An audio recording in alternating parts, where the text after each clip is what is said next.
Hola, bienvenidos a una nueva lectura. El día de hoy voy a leer este libro que se llama La suerte de la consorte y es la historia de las primeras damas de México. Debido a que es un libro sumamente extenso, lo dividiré en 8 partes.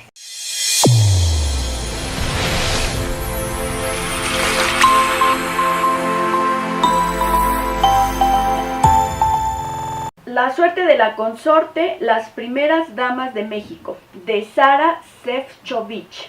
Espero haberlo pronunciado bien, si no, una disculpa. El objetivo de este libro es conocer a las esposas de los gobernantes de México, para entender la situación de las mujeres en la historia y en el presente de los mexicanos. ¿Quiénes eran? ¿De dónde venían? ¿Qué hicieron o no hicieron? ¿Cómo se comportaron? ¿Y qué es lo que su tiempo les permitió pensar?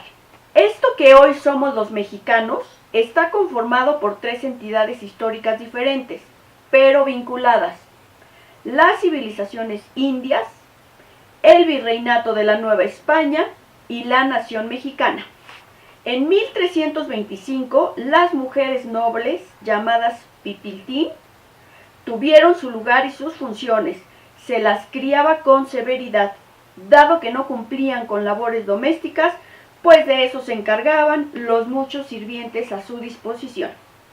Para mantenerlas ocupadas, se les ordenaba bañarse 2 o 3 veces al día y que hilaran o tejieran y cumplieran con los ritos de su tradición.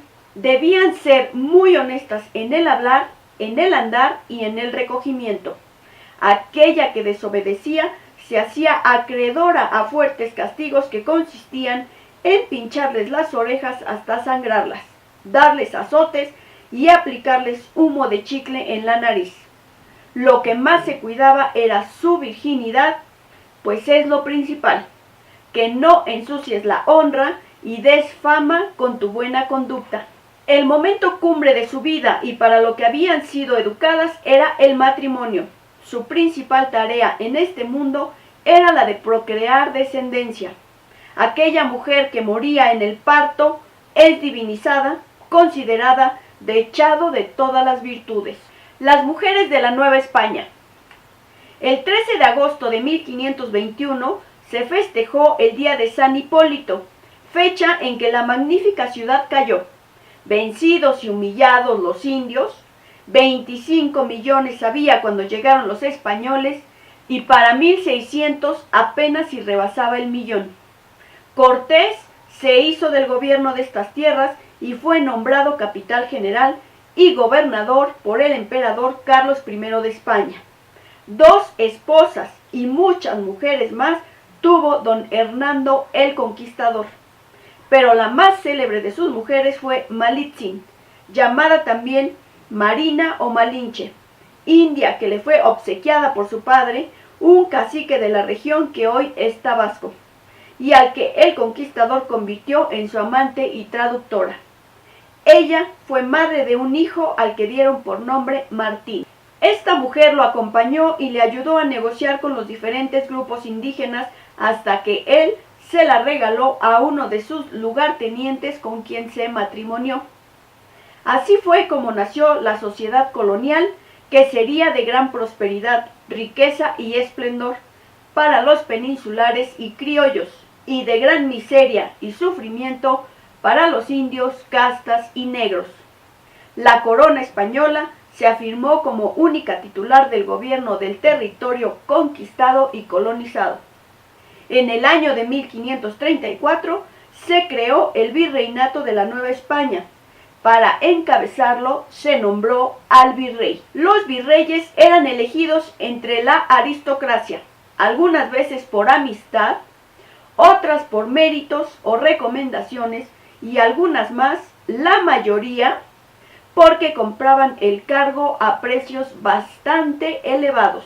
Las mujeres de esta época no se las consideraba dignas de atención, pues no participaban de la cosa pública y no eran sino una más de las propiedades de su marido, a quienes debían sumisión y obediencia.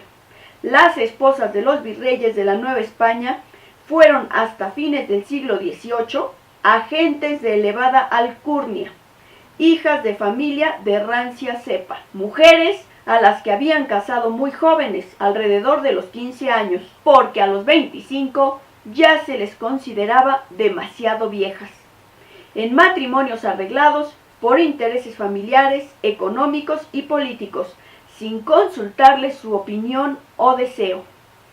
Las virreinas desempeñaron una misión, la de ser guías de la sociedad, convertidas en virreinas de México no por título propio, sino por compartir el hecho conyugal con quien lo ostentaba.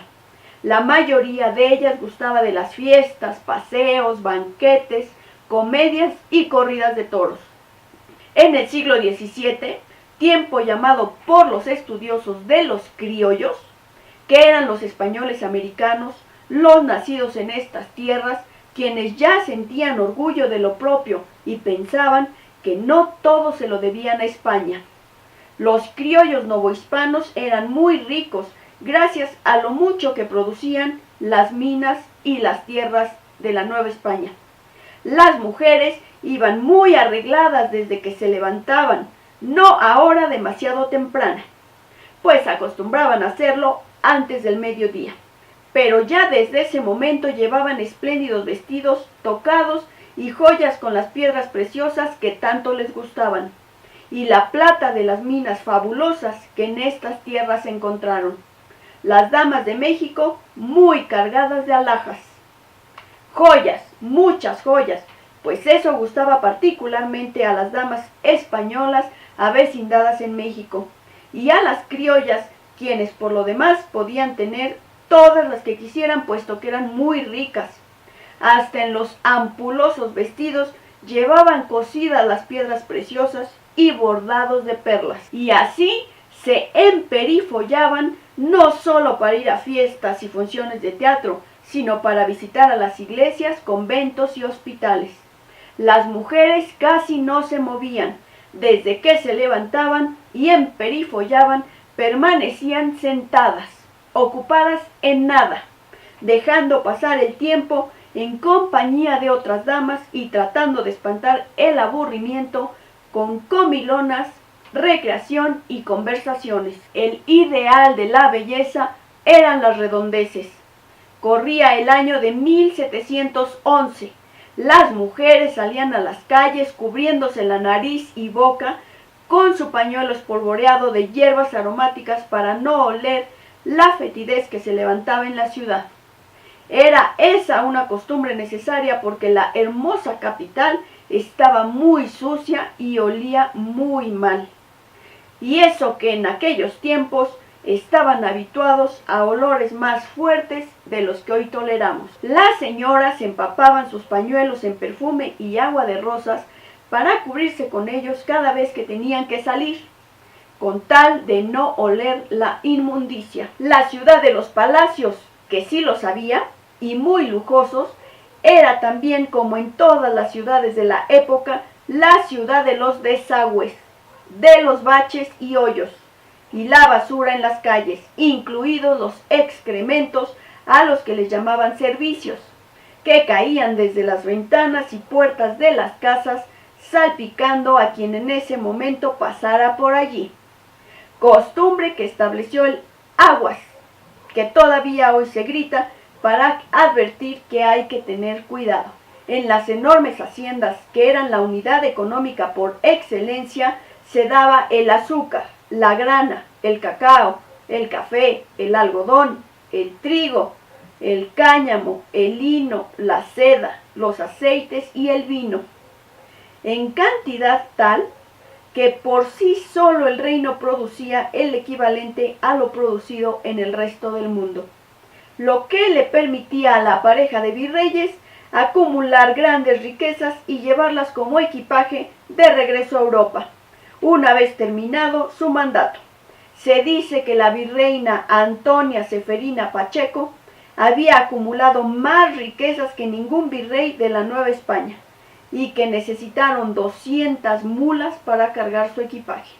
En 1755 había tal inquietud en el virreinato no solo por los levantamientos y rebeliones de indios, sino también por los criollos que se sentían molestos por no tener acceso a los cargos y honores.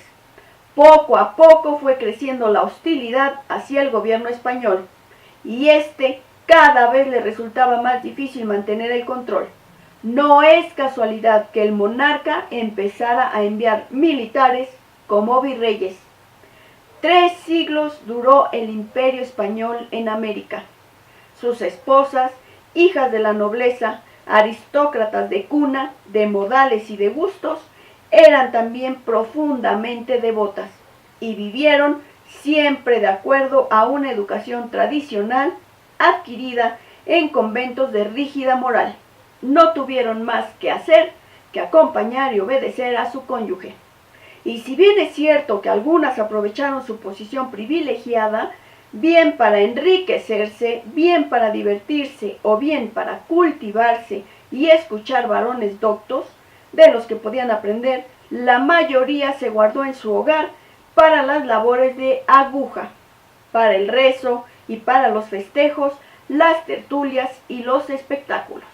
Espero que te haya gustado la primera parte de este libro, que por cierto coincide con este día, que es el Día de la Mujer. Y bueno, como siempre te pido que si te gustó le des like, que me dejes tus comentarios, comparte el video y recuerda que en Facebook está la lectura con números de página. Muchas gracias por escucharme y nos vemos en la siguiente parte de esta misma lectura.